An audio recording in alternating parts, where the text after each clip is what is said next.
We don't need any whites' favor. We do what we like. Even when whites say, don't come here, we go where whites say don't come. Because we get no instruction from no white man. Julius Malema, the firebrand leader of South Africa's Economic Freedom Fighters, EFF, has long been a polarizing figure in the country's political landscape. Known for his incendiary rhetoric and unapologetic stance on radical economic transformation, Malema has repeatedly made headlines for his controversial statements targeting white South Africans. Among his most shocking declarations is the statement, "We will kill white women, children and their pets."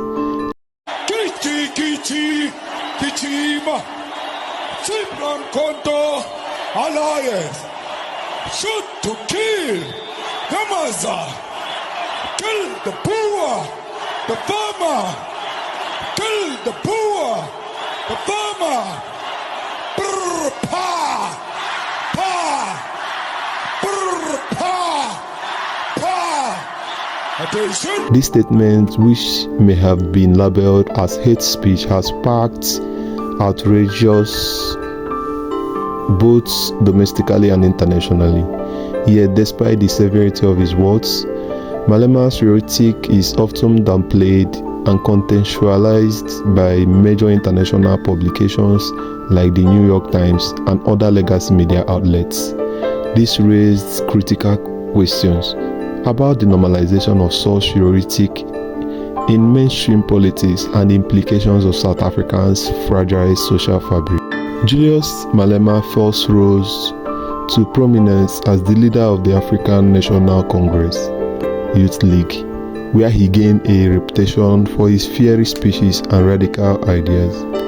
His calls for land expropriation without compensation and the nationalization of mines resonated with many young, economically disenfranchised South Africans. However, his confrontational style and controversial statements eventually led to his expulsion from the ANC in 2012.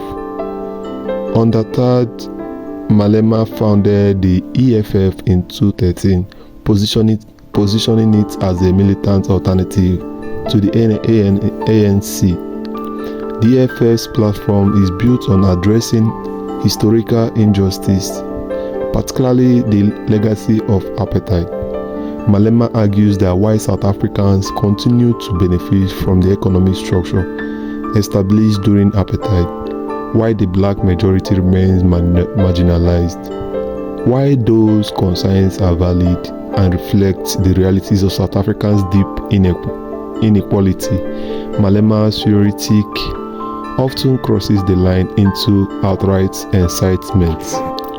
Malema's statements about killing white women, children and their pets was made during a rally in 2016, while he later claimed it was a metaphor for dismantling white supremacy.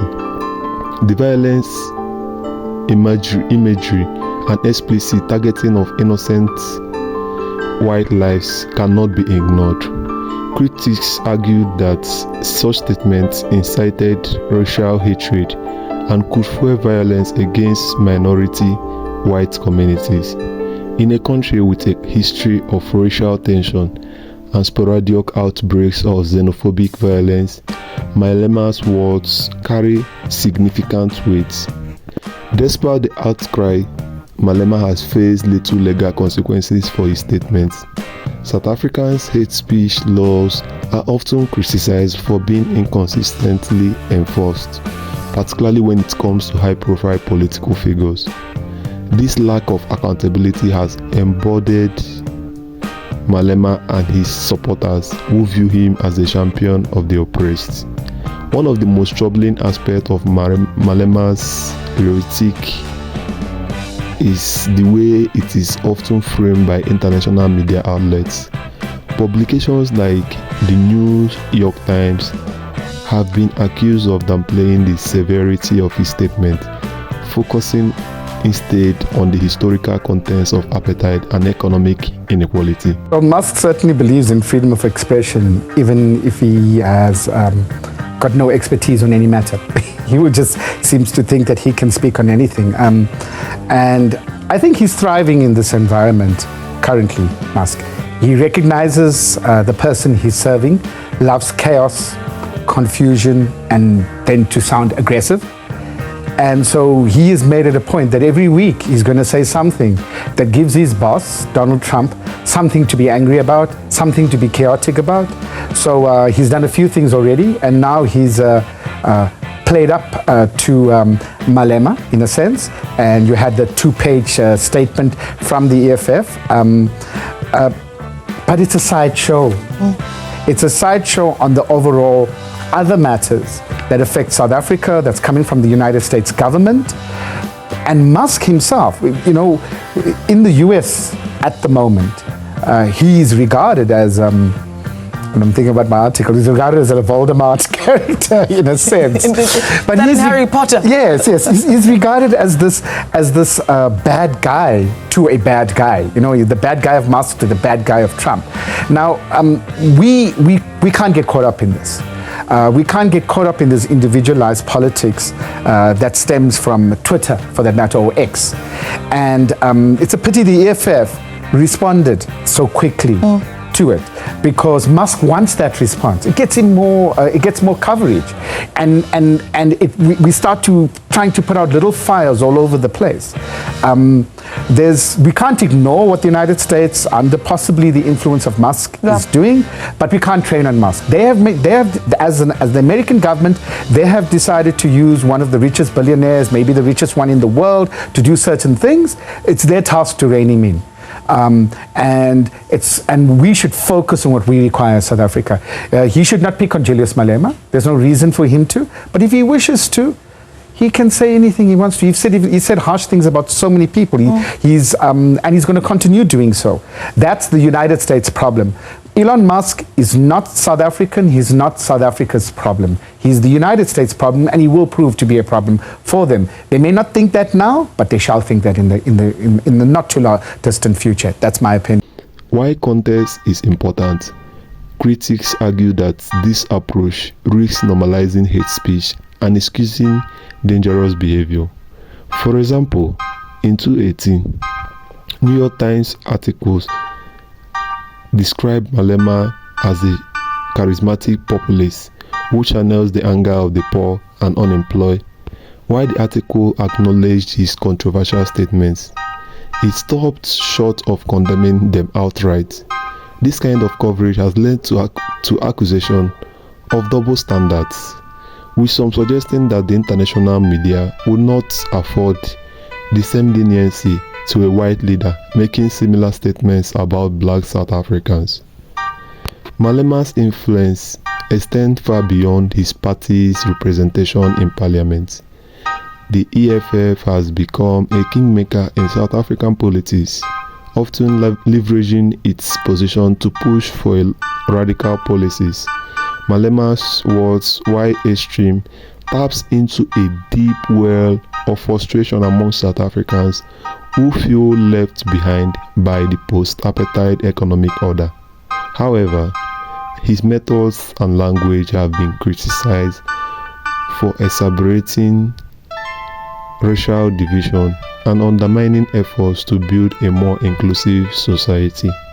The normalization of Malema's words in mainstream politics is a cause for concern, while his supporters view him as a revolutionary figure.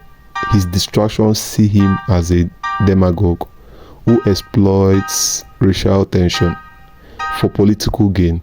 The international community's reluctance to unequivocally condemn his statements only adds to the problem, sending a message that such rhetoric is accepted under certain circumstances. Addressing the challenges posed by Malema's words requires a multifaceted approach. First and foremost, South Africa's legal system must enforce hate speech laws consistently and without bias. Political leaders, both domestically and internationally, must take a stronger stance against incitement to violence, regardless of the historical context, as at the same time, it is essential to address the root causes of Malema's appeal. Economic inequalities, land reform, and systematic racism remain pressing issues in South Africa.